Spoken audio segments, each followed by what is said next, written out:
Are you new to this hobby and you have set up your first tank and you're looking at and you're seeing that the fish are swimming around and that the water is clear, and ever think to yourself, why do I need to change water? You've heard people say you need to change water once a week, once every 2 weeks, or 3 times a week, or whatnot. Or you've set up an aquarium and you've been changing water because people have told you you need to change water from like a pet store when you bought your fish or online, but you don't know why. You look at it and like, well, the water's clear, the fish tank doesn't look dirty. Why do I need to change my water? Well, if you want to know, stay tuned. I'm going to give you several reasons why you should change your water in your fish tank. So stay tuned. Alright guys, before I begin this video, I just want to ask you guys if you want to see more content like this, more tips and tricks, or just different view on the hobby. I have 20 fish tanks in my fish room and I'm slowly growing that in size, so there's always something to talk about in the fish room. And if you want to see more content, hit the subscribe button. It's free and that shows me that people are interested in what I'm putting out. And if you like this video after you watch it, give it a thumbs up and comment below about how you do water changes and what you've learned from doing water changes. Alright guys, welcome back to Caleb's Fish Corner, and today I'm going to be talking about why you should be doing water changes on your aquarium. There's many reasons why you should do water changes on your aquarium, because where these fish come from out in the wild, they may have millions of gallons of water. Or if not, they're usually in an area where water is flowing through it, like a creek, a river, and so forth. So when a fish puts waste into the water in areas that have millions of gallons of water, it's really diluted and it really takes a lot of waste to actually produce any type of toxic compounds in the water. And if they're in a place like a creek and river, the water constantly flowing downstreams usually carries away the waste. So the fish don't have to worry about where their waste ends up and really the water quality that they live in. Of course, environmental factors play part in this, but when you come to an aquarium, they're stuck in a tiny box that is closed. Generally, you don't have a setup where fresh water is going into the aquarium and old water is going out of the aquarium. And we rely on filtration such as hang on the back, sponge filters, maybe you have a sump or a canister filter. And that is our method of filtrating the water through the nitrogen cycle. Which, if you don't know what the nitrogen cycle, I'll break it down a little bit in this video, but I'll be doing a video in the future on what it actually is. But basically, when you cycle your aquarium, you'll have bacteria that colonize on the glass, the decor, the substrate, and everything else. It's not a bacteria that lives in the water column. And they'll also take up habitat in the filters. And what those bacteria are for is they're actually beneficial. See, when fish produce waste, it breaks down like food that's left over, the poop, and decaying plants or whatnot in the aquarium turns into ammonia, which ammonia is very toxic to your fish. And that bacteria will take that ammonia and break it down into nitrite. Nitrite is still toxic to fish, but it's not as toxic as ammonia, but you still don't want nitrite in the water. So then another set of bacteria, I think they're like a nitrifying bacteria, there's a name for them, but that bacteria is responsible to breaking down the nitrites into nitrates. And nitrates are far less toxic than ammonia and nitrite. And in an aquarium, you want 0 parts per million of ammonia, 0 parts per million of nitrite, and you want between 20 to 40 parts per million on your nitrates. If you're running just a fish tank with no live plants, you want to keep the nitrates around 20 parts per million. But if you have a planted aquarium where you have live plants in there, they'll actually absorb nutrients from the water, making it healthier. And you can stand up about 40 parts per million with that. But when nitrates build up over time from waste, then it becomes toxic. It's the more and more nitrate you get, the more toxic it becomes to your fish. And out in the wild, millions of gallons of water will really dilute that compound to where it's really not an issue. And then when rainfall comes, you might have flooding or some way that water gets removed and fresh water is added, or as in a creek, it's just swept away downstream. But in an aquarium, it's our responsibility to change the water. So a way to remove nitrates from the water is to do a water change, which that depends on the bioload of your aquarium and the size of it. So like if you have one neon tetra in a 55 gallon, which is what's beside me, you don't have to change the water as often as you would with a tank full of cichlids like this tank does. Now this tank, I do about a water change, at least a 50% water change once a week. And that can vary greatly on the type of fish you have, the food you feed, the amount of food you feed, and the type of filtration. Now this aquarium is only filtered by just a simple hang on the back filter. But when you do a water change, let's say you remove 50% of the water that the fish have dirtied up. Basically, you removed 50% of the contaminants in the water. So when you fill it up with fresh, clean water, you're providing an optimal water quality for your fish.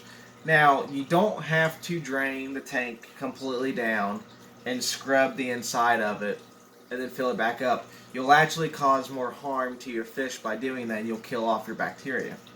So doing a water change between 25 to 50% is recommended, and depending on your bioload, it might be once a week, twice a week, or once every 2 weeks. Certain tanks you can also go months without doing a water change, but that's usually through using live plants.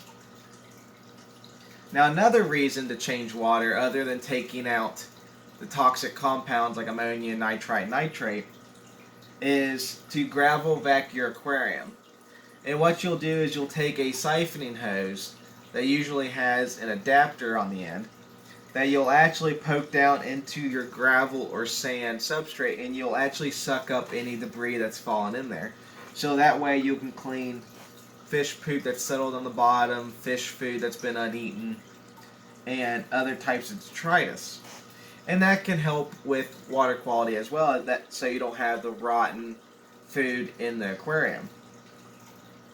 Another reason to do water changes is to make the tank appear clear. As you see behind me, this tank is pretty clear. It's not exactly as clear as it looks like they're floating in midair, but it's clear to where you can see everything in the tank nicely. So if you have fish that like to dig in the substrate and kick stuff up like cichlids or catfish or other type of fish that tend to dig, they might kick up debris that's settled on the bottom and suspend it into the water column, to where you'll actually have large particles floating throughout the aquarium. And you can filter it out using fine polishing pads and stuff like that. But you could do a water change to reduce the amount of particulate matter in the water column. And that can help give you a clearer look too. Other things, like the video I posted about a week ago about doing water changes on a bare bottom aquarium, you could see in that video, and I'll link it in the description below, that the fish food I feed that aquarium actually gives the tank a tint of orange. So the water appeared like an orangish red color. And you can take that out by using charcoal or carbon. But if you do a water change, you take out 50% of it and you put in fresh, clean, clear water, it actually brings the clarity back to your tank. So you can also use it to remove the dyes that fish food and medicine as well gives into your tank. Now with medicine, if you've ever treated a tank, you might have noticed that some fish medication turns the water like a blue or green color, and over the course of the treatment, it'll tell you not to change the water and to remove the carbon. Now, when that treatment is up, they tell you to do a water change, and you can put the carbon back in. And you want to do a water change on your medicated tanks. That way you remove as much medication from the tank water so that it's not always in the tank. And if you need to dose a different kind of medicine, you don't mix medications that can't be together and kill your fish. Also, you also get rid of the coloration in the tank, which you can use carbon for, because carbon will actually draw out the medication out of the water and clear it up.